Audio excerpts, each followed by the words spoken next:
Mungkin bagus juga, Pak Kris, sebelum kita masuk pada tanya jawab sambil saya membereskan pertanyaannya banyak sekali, bolehkah, video, Family Helping Family diputar lebih dahulu?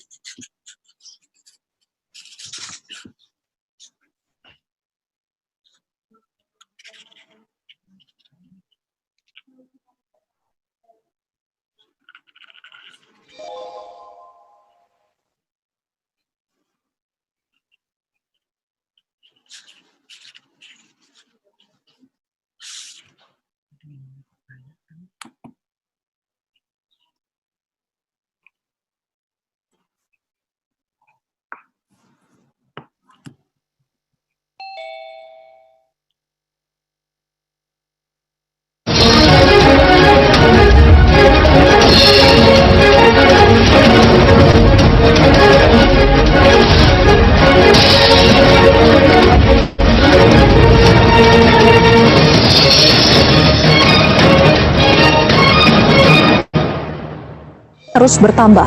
Perjuangan tim medis sebagai garda terdepan dalam menangani pasien virus corona patut diapresiasi. Diberilah wabah mematikan itu, tim medis berjuang sekuat waktu.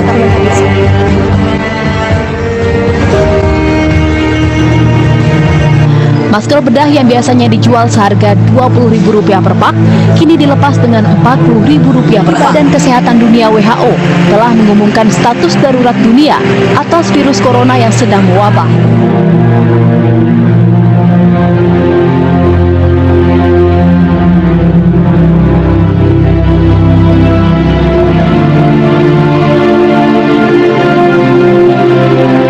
Stimulus ekonomi bagi perusahaan hingga insentif melalui kartu prakerja pun digadang-gadang mampu meringankan mereka yang terdampak PHK.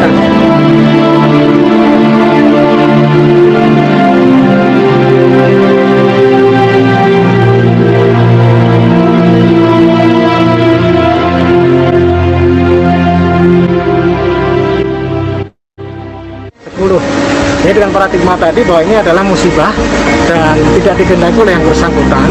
Oleh karena itu, sebagai warga kita harus membantu.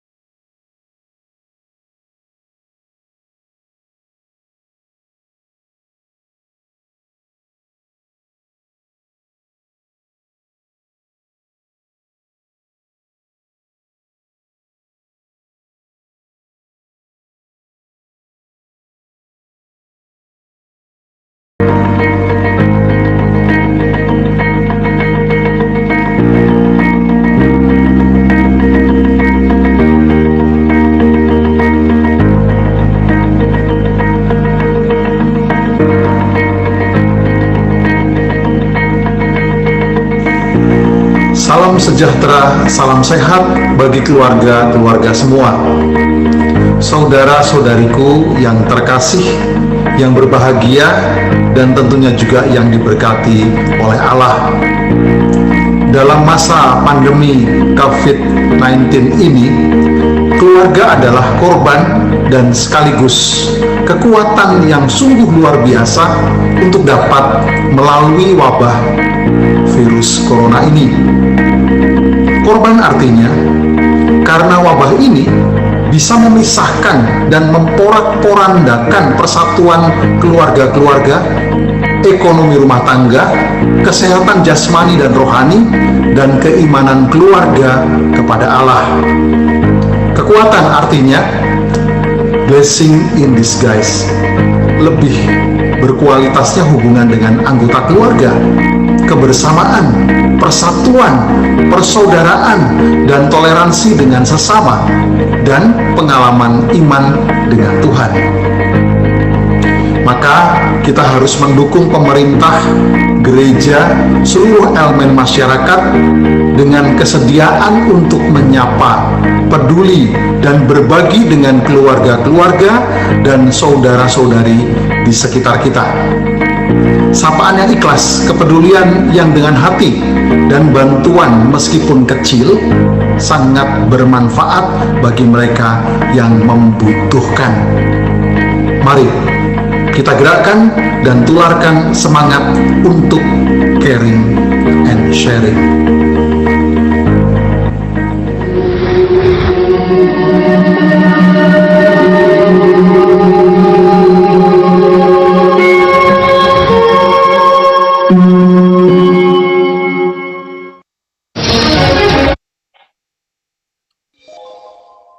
Baik, terima kasih banyak Pak Kris atas videonya, dan sudah ada pesan dari Bapak Uskup kelihatannya di video itu. Dan masih ada pertanyaan mengenai bagaimana mendapatkan materi dan juga rekamannya. Mungkin Pak Kris bisa langsung menjelaskan aja, Pak Kris. Mengenai materi, oh nih. Jadi nanti materinya akan diberikan dan Romo, Bapak Uskup, Romo, Suster semua harus mengunduhnya, gitu ya. Nah, kemudian kalau rekaman dari sesi ini itu akan dimasukkan di dalam YouTube Komsos KWI dan Komsos Keuskupan Bandung. Jadi kalau Romo, Bapak, Ibu membuka YouTube, ya mungkin mesti mencari Komsos KWI dan Komsos Keuskupan Bandung. Itu nanti ada rekaman dari sesi ini. Dan kalau materinya yang berbentuk slide itu akan dimasukkan oleh Pak Kris dan kita bisa mengunduhnya. Jadi tidak usah khawatir. Nah, sekarang pertanyaannya, kita punya sedikit waktu. Saya usul Bapak Ibu untuk pertanyaan ini. Nanti seandainya ada yang masih bertanya, akan saya kirimkan kepada para pembicara dan pembicara akan menjawabnya. Kemudian nanti disampaikan lagi oleh Pak Kris dan semua orang dapat memperolehnya. Nah, sekarang beberapa pertanyaan mungkin Ibu Nina dan Romo Sunardi boleh bersiap. Sebetulnya sudah ada sih tadi dalam penjelasannya. Misalnya, bagaimana membantu pasangan yang stres, yang berantem terus dalam kondisi seperti ini. Itu satu. Dan kemudian bagaimana membantu anak-anak dalam situasi ini karena aturan jaga jarak dan sebagainya. Mungkin dua itu bisa dijadikan satu. Dan yang kedua adalah bagaimana membantu orang yang dalam keadaan sangat ketakutan dan juga sudah jatuh sakit. Yang ketiga, mengenai bagaimana membantu pekerja informal. Mungkin Romo Nardi dan Ibu Nina dapat mengambil yang mana dan memperjelas yang mana, saya persilahkan.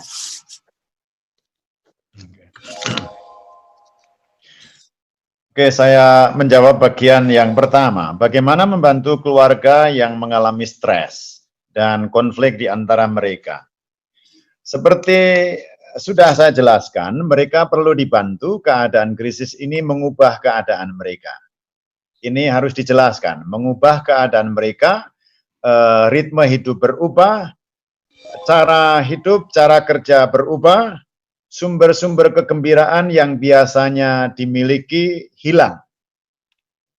Masing-masing partner, suami atau istri ini perlu melihat ini. Harus sadar bahwa ada sesuatu yang hilang. Menyadari bahwa yang hilang itu bukan hanya dirinya yang mengalami kehilangan sumber kegembiraan, tetapi partnernya juga mengalami kehilangan sumber kegembiraan itu. Kesadaran harus dibangun bersama di antara mereka berdua. Dan yang langkah berikutnya adalah menyadari bahwa cara hidup, cara kerja, cara komunikasi yang sebelumnya efektif, sekarang tidak bisa digunakan lagi. Tidak efektif lagi. Maka berdasar sumber-sumber yang hilang dan kemudian cara kerja, cara berkomunikasi yang tidak efektif ini, mereka berpikir dalam keadaan yang susah ini apa yang bisa dibuat.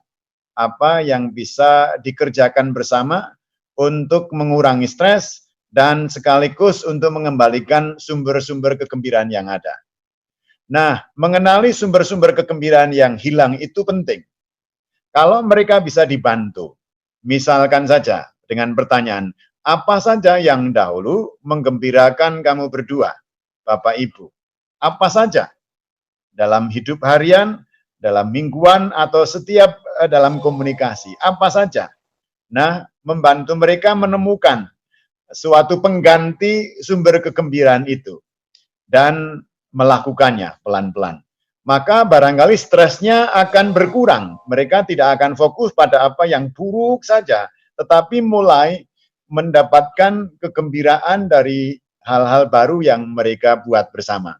Tentu perlu kesabaran dalam hal ini, dan cara baru ini tentu tidak gampang. Mereka perlu dibantu untuk pelan-pelan melakukannya. Saya kira ini keluarga yang stres. Terus poin yang penting juga untuk keluarga ini ialah membedakan apa yang menjadi fungsi-fungsi penting di dalam hidup mereka. Umumnya orang memiliki aneka macam fungsi yang berbeda, tanggung jawab personal yang berbeda-beda. Ibu memiliki tugas barangkali masak, suami memiliki apa.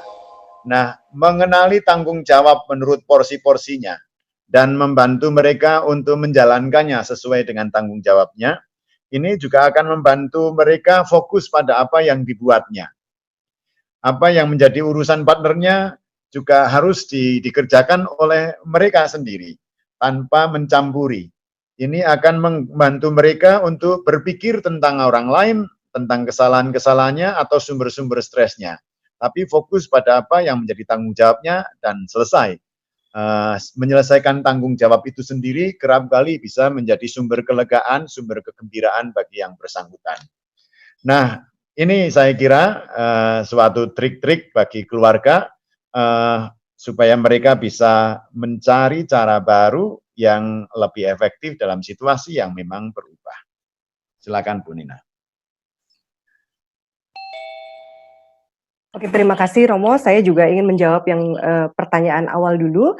Tadi sebetulnya saya setuju sekali dengan apa yang disampaikan Romo gitu ya, bahwa pada awalnya yang sangat penting itu adalah kesadaran dulu bahwa memang ada perubahan gitu ya yang tidak bisa kita pungkiri gitu, yang harus kita hadapi gitu. Namun memang kita harus melanjutkan kesadaran itu sebagai sebuah perilaku yang konkret gitu. Nah, jadi selain yang tadi Romo juga usulkan, ada beberapa tambahan usul lagi dari saya.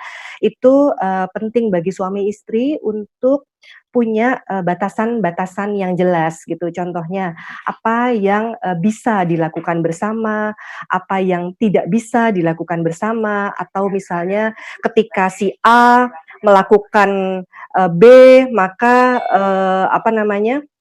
jika A melakukan B, maka misalnya si A melakukan sesuatu, maka si pasangannya tidak boleh melakukan apa gitu, misalnya kayak gitu ya, gitu. Nah, terus kemudian penting sekali karena kita tahu bahwa ini ada perubahan gitu ya, maka bagaimanapun perlu ada komunikasi, dan setelah komunikasi itu berjalan perlu ada kesepakatan baru gitu. Contohnya, kalau tadinya misalnya katakanlah kesepakatan untuk kamu yang nyuci piring, saya yang ngepel lantai gitu, itu bisa berjalan dengan baik-baik saja. Namun bisa saja saat ini nggak bisa seperti itu gitu.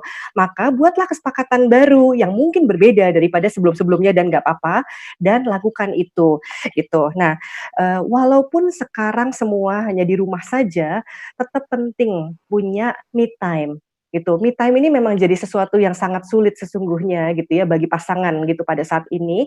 Namun kalau misalnya pun tidak bisa menemukan ruang berbeda, misalnya karena rumah tuh hanya satu petak gitu ya, itu nggak apa-apa juga. Sampaikan kepada pasangan gitu ya bahwa sebentar, saya butuh tidak diganggu dulu gitu ya. ya nggak usah lama-lama lah, 5 menit, 10 menit gitu, itu akan juga sangat membantu kok, gitu. Kalau tidak memungkinkan, maka mungkin di waktu yang berbeda, contohnya, apa namanya, bangun lebih pagi atau mungkin tidur lebih malam untuk mendapatkan sedikit bonus gitu.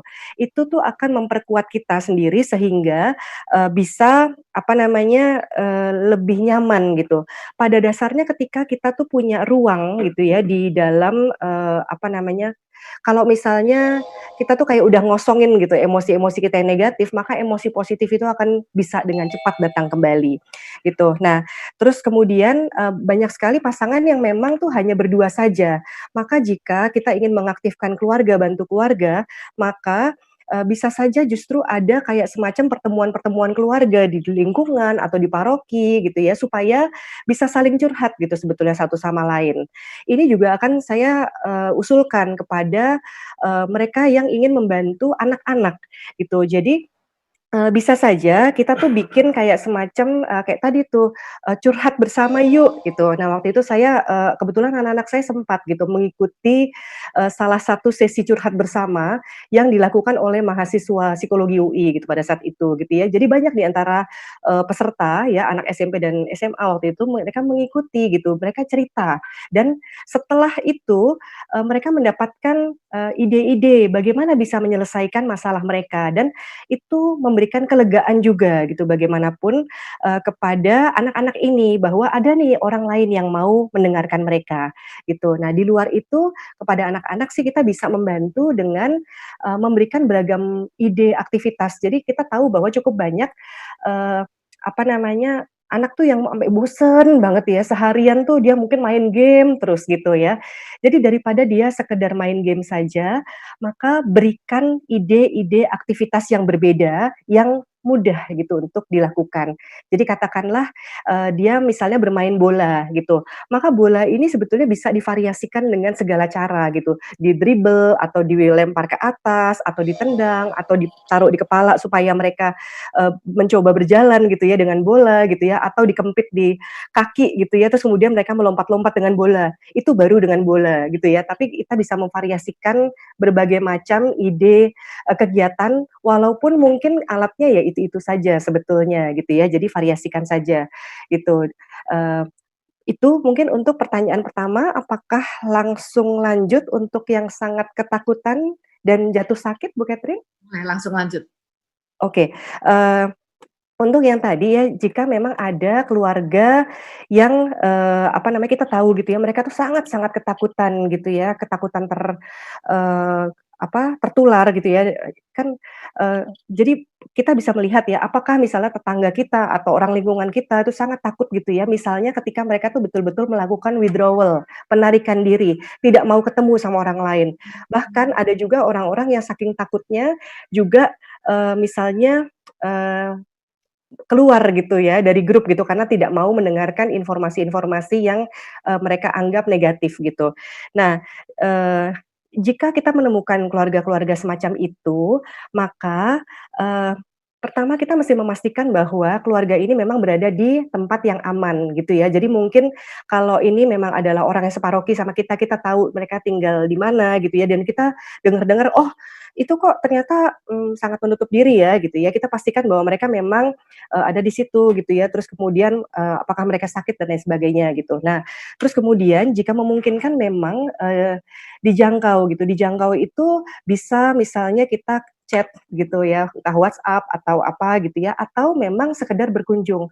Dan berkunjung pun juga jangan memaksakan diri tentunya gitu. Jadi kayak misalnya kalau dia nggak mau, didatangi orang gitu kan ada beberapa yang saat ini memang sangat ketakutan gitu ya, kalau misalnya ada orang luar ada orang luar masuk itu, nggak boleh sama sekali gitu misalnya gitu ya.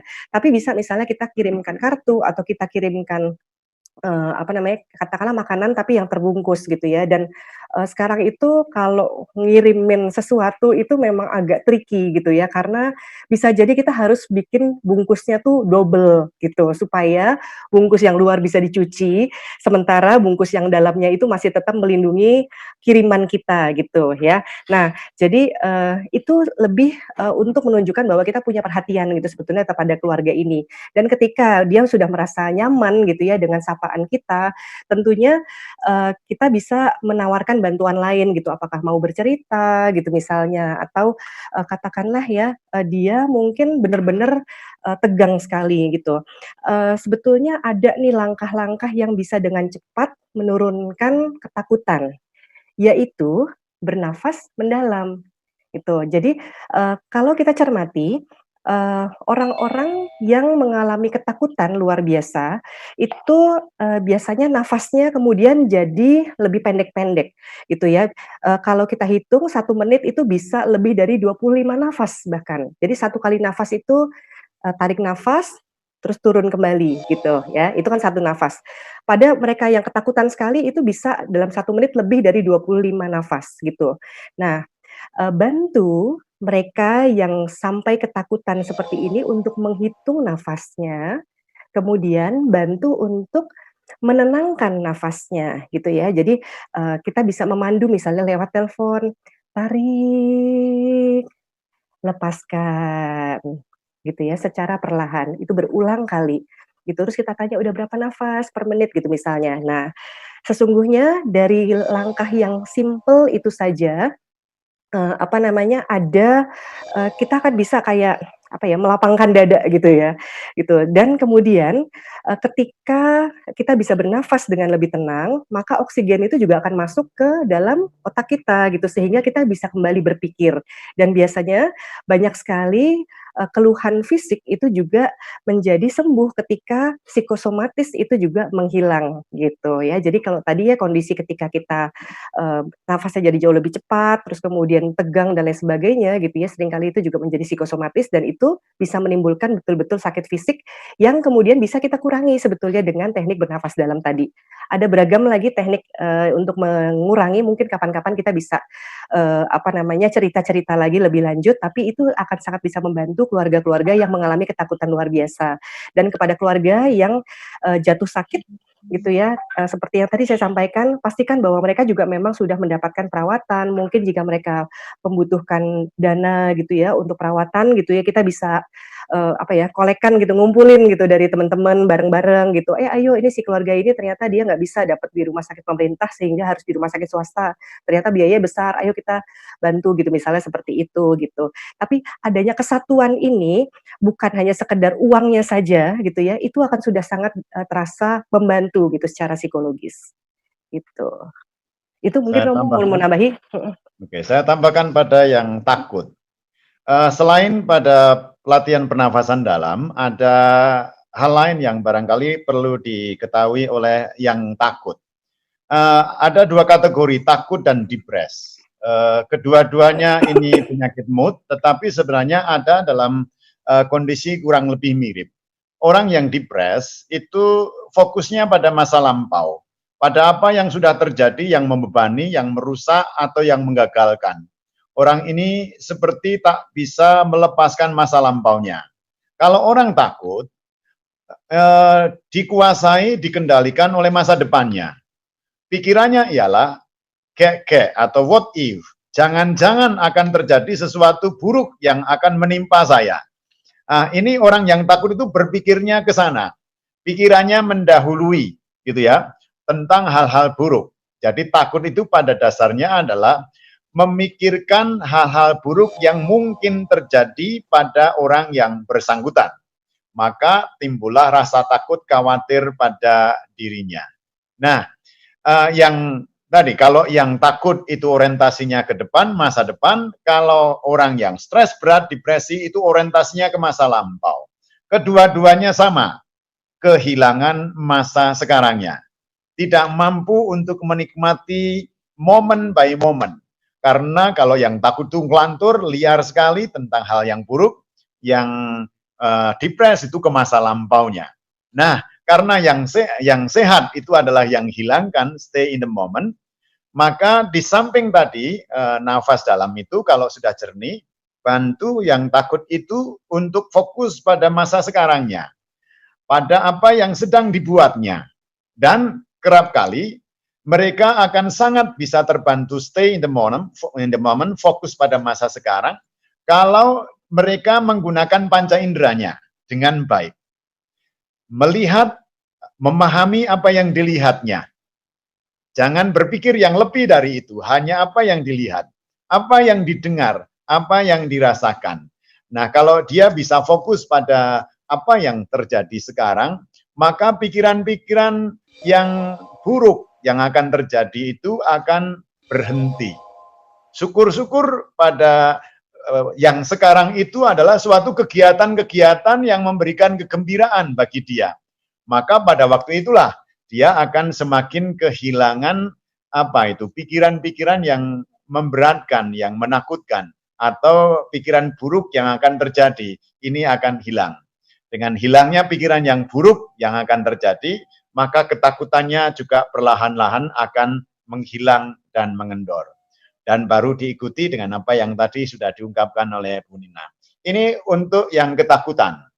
Demikian juga sebenarnya yang kalau ternyata ada yang stres berat, depres ya, itu fokusnya pada masa lampau selalu. Dia perlu dibantu untuk pada masa sekarangnya, fokus dengan panca inderanya, menikmati apa yang dibuatnya. Ini pertanyaan yang tadi menyangkut ketakutan. Terus yang terhadap anak, saya melihat ada suatu tendensi barangkali bagi keluarga-keluarga dengan anak-anak kecil atau anak-anak sekolah yang mengalami kesulitan sungguh-sungguh untuk parentingnya. Mereka ingin segera sekolah mulai lagi sehingga terhindarkan dari parenting yang intensif. Ini barangkali suatu persoalan sebenarnya yang akan menjadi bibit di kemudian hari tentang konflik-konflik keluarga atau barangkali ketidakharmonisan antara orang tua dengan anak. Ketidaktahanan orang tua untuk bermain bersama anaknya dan ingin segera pergi, barangkali ini sikap menghindar, tidak tahan terhadap apa yang terjadi dalam relasi itu. Dan sebenarnya ini harus berpikir positif, yakni persis disitulah tahanan itu sebenarnya persis yang diperlukan untuk dibenahi, untuk diubah relasinya. Bagaimana? Justru inilah suatu pertanyaan yang harusnya dijawab di dalam konflik-konflik itu. Tidak menghindar dan segera kemudian bebas dengan sekolah. Kalau ini kemudian segera sekolah dan kemudian bebas, sebenarnya itu semu saja relasinya. Ada suatu kondisi relasi yang tidak terjadi sebenarnya, hanya menghindari saja. Justru kelelahan atau kejenuhan atau mungkin kebingungan itu adalah sinyal tentang apa yang diperlukan oleh seorang anak atau dirinya berkembang. Ini saya kira pikiran yang positif tentang orang atau Bapak Ibu yang mengalami kesulitan dalam parenting.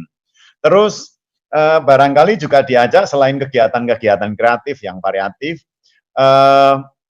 di beberapa komunitas religius atau keuskupan, ini muncul juga suatu upaya-upaya pendidikan iman, atau sekolah minggu atau apa online, gitu ya.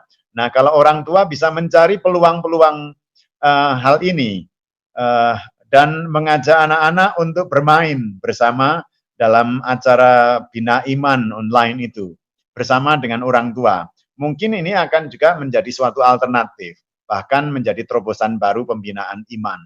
Ada banyak upaya yang telah dilakukan, termasuk komunitas saya sendiri ini juga, para frater menciptakan setiap minggunya suatu sekolah minggu, dan sangat digemari. Dan saya kira banyak kongregasi keuskupan lain juga menciptakan hal yang sama. Informasi yang diperlukan barangkali oleh orang tua untuk bisa memberitahu atau mengaksesnya bagi anak-anak. Saya kira itu suatu cara untuk parenting mendampingi anak-anak. Terus yang terakhir pertanyaan tentang bagaimana membantu orang yang bekerja informal begitu ya. Barangkali memang situasinya ya, informal mungkin rentan terhadap kondisi tertular, rentan terhadap macam-macam hal yang terjadi. Maka ya tetap dia perlu sadar akan kesehatannya, akan social distancing, preventif terhadap dirinya. Dan kemudian ya perlu menjaga dirilah dengan kesehatan yang baik.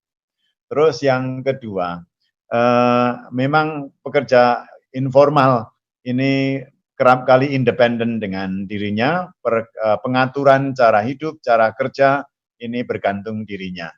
Dan barangkali inilah peluang juga bagi orang-orang ini untuk mencari jejaring dengan sesama anggota umat Allah gereja yang memiliki pekerjaan yang informal yang lain. Berjejaring itu memberi dukungan sosial yang baik. Kalau ada kesulitan tidak ditanggung sendiri. Jejaring ini memberi kesadaran bahwa saya tidak sendiri. Saya bukan orang yang bekerja ini tanpa orang lain. Tidak. Ada banyak orang yang mengalami hal yang sama. Perasaan bahwa ada orang lain bekerja dengan cara yang sama. Ini sudah mengurangi kesendirian, mengurangi kesepian atau perasaan bahwa tak seorang pun memperhatikan saya. Jejaring sosial itu sangat sehat dan barangkali juga memberikan dukungan yang diperlukan untuk menyongsong masa depan. Saya kira itu jawaban saya. Terima kasih. Boleh sedikit menambahkan, Bu Catherine? Gitu ya. Tadi saya setuju sekali dengan yang disampaikan oleh Romo Nardi tentang membantu mereka yang keluarga pekerja informal. Saya cuma ingin menambahkan sedikit lagi gitu. Jadi memang karena kan rekan-rekan kita yang juga menjadi pekerja informal itu juga memang rentan untuk ketularan. Jadi jika kita tahu bahwa ada keluarga di dekat kita yang memang juga menjadi pekerja informal, kita bisa mengingatkan mereka untuk tetap melakukan PHBS, perilaku hidup bersih sehat, sesuai dengan situasi pekerjaannya gitu. Jadi misalnya yang berdagang makanan, ingatkan mereka untuk misalnya tetap menggunakan masker gitu ya, kemudian maskernya diganti setiap 4 jam gitu, lalu misalnya dia memberikan jualannya gitu kepada pembelinya, maka sebetulnya dia bisa menggunakan baki gitu daripada bersentuhan langsung gitu kepada pembelinya, itu untuk juga mengurangi penularan ini gitu. Jadi ketika kita juga mengingatkan keluarga-keluarga itu, kita juga sebetulnya membantu mereka untuk menjadi lebih sehat. Dan kepada keluarga-keluarga yang tidak menjadi pekerja informal gitu, bisa juga kita berdayakan gitu untuk membeli atau memanfaatkan jasa mereka gitu dibandingkan membeli yang bermerek gitu misalnya gitu. Jadi katakanlah untuk membeli misalnya makan siang gitu ya atau tambahan menu gitu, bisa kita utamakan membeli dari keluarga-keluarga di sekitar kita ini gitu dibandingkan kita beli dari mall gitu misalnya gitu. Jadi kita bisa sama-sama mengangkat gitu kita semua gitu, terutama orang-orang yang kita kenal ini. Itu saja tambahan saya. Terima kasih Ibu. Terima kasih Romo. Terima kasih Romo Nardi dan Ibu Nina. Masih banyak tapi ada pertanyaan yang lebih praktis untuk mungkin Bapak Uskup dapat. Ada pertanyaan mengenai sakramen pengurapan orang sakit dan persiapan perkawinan dalam situasi pandemi ini. Apakah ini ada petunjuk dari pihak gereja?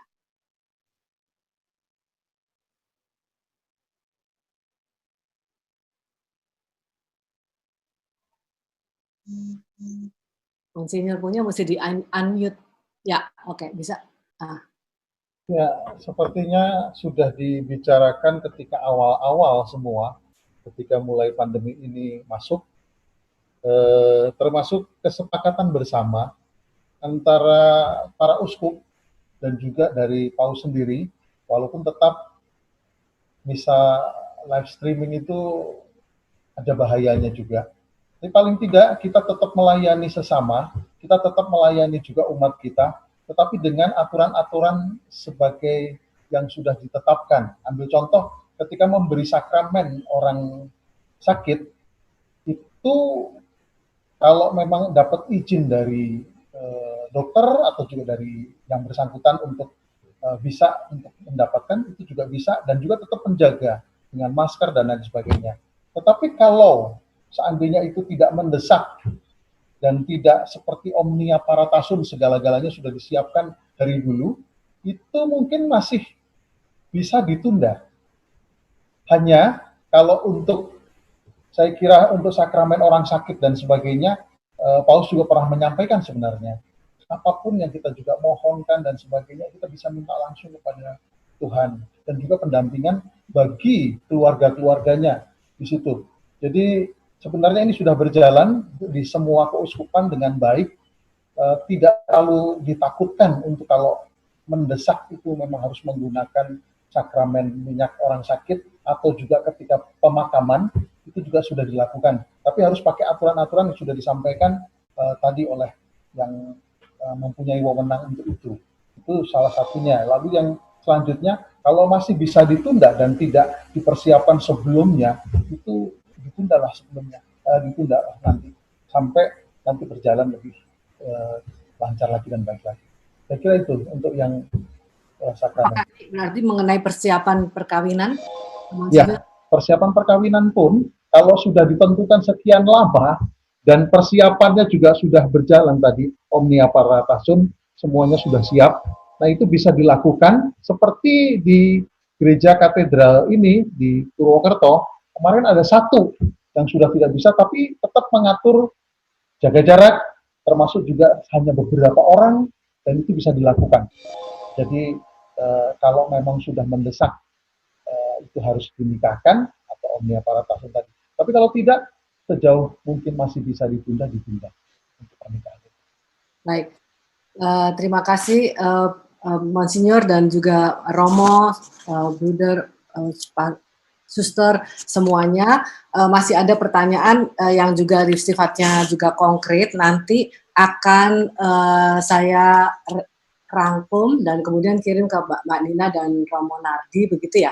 Mungkin kalau bisa dijawab tertulis bagus juga karena waktunya sudah habis. Dan saya sekarang mau masuk kepada evaluasi. Nah, evaluasi ini mohon untuk semua dapat mengisinya. Pak Kris, saatnya yang ini, yang feedback ini ya, Bapak Ibu. Pertanyaannya hanya multiple choice, kemudian ada pertanyaan singkat. Jadi bagi yang bisa scan, silahkan scan. Kalau yang tidak bisa scan, berarti perlu mengetik HTTPS di browser masing-masing, https:// ini, garis miring bit.ly ini, terus diketik, kemudian diklik, akan keluar pertanyaannya.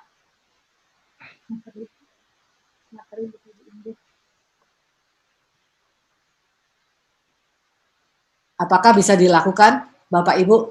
Ada yang mengalami kesulitan? Yang bisa angkat jempol? Sudah dapat? Ya. Ini masih ada 221 orang di sini. Mohon supaya dapat mengisi evaluasinya.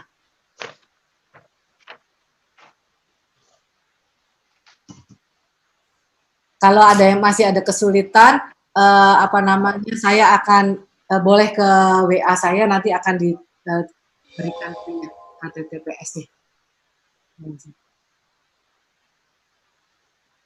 Ada penjelasan tambahan dari Pak Kris mengenai hal ini? Cukup, Ibu. Cukup. Linknya juga kami udah masukkan ke WA grup Komkel. Kalau Bapak Ibu Romo yang tergabung dalam grup bisa klik dari link yang di dalam grup.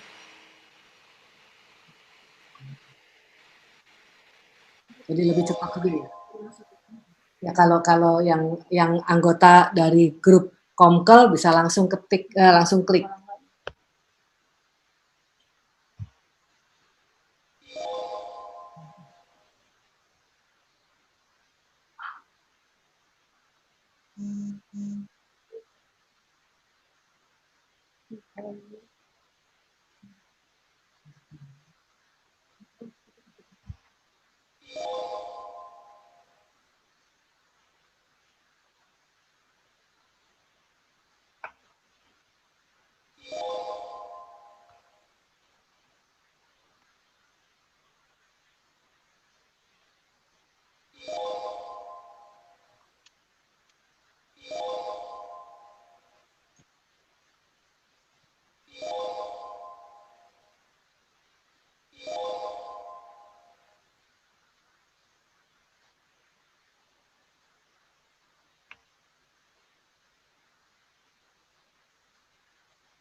Mohon maaf, Bapak Ibu yang raise hand di pertemuan kali ini, hal itu dimatikan supaya tidak terlalu sibuk. Jadi kalau mau masih bertanya boleh ke WA saya.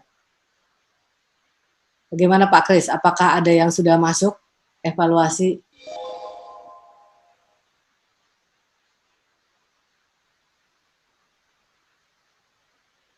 Tiga 39. 40. Sudah 40 respons. Terima kasih banyak Bapak Ibu, Romo, Suster.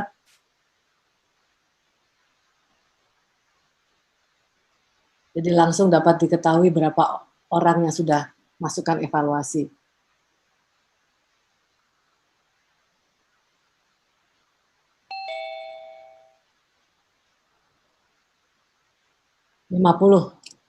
Sudah masuk 50.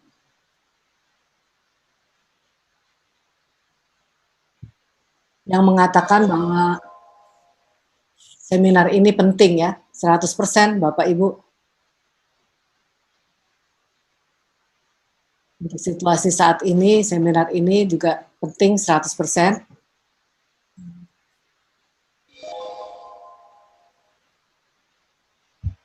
Tema dari Ibu Nina dan Romo juga bagus, semua hampir sudah di atas rata-rata.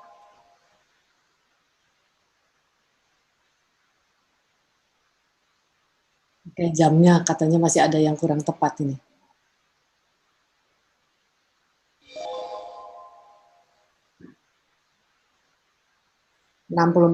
Jadi 25% dari peserta sudah memasukkan. Terima kasih banyak. Masih ditunggu.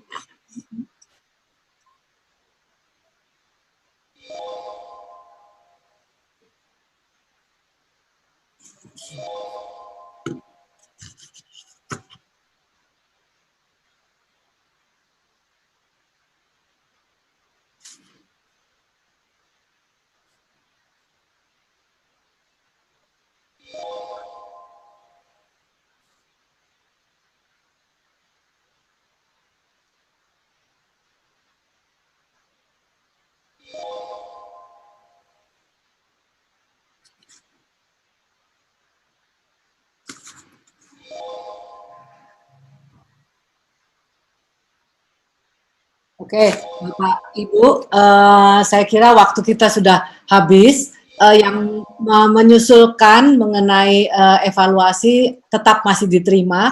Terima kasih banyak. Dan sebelum penutup ada sedikit pengumuman bahwa Komisi Keluarga akan mengadakan seminar online kesehatan reproduksi di tengah pandemi COVID.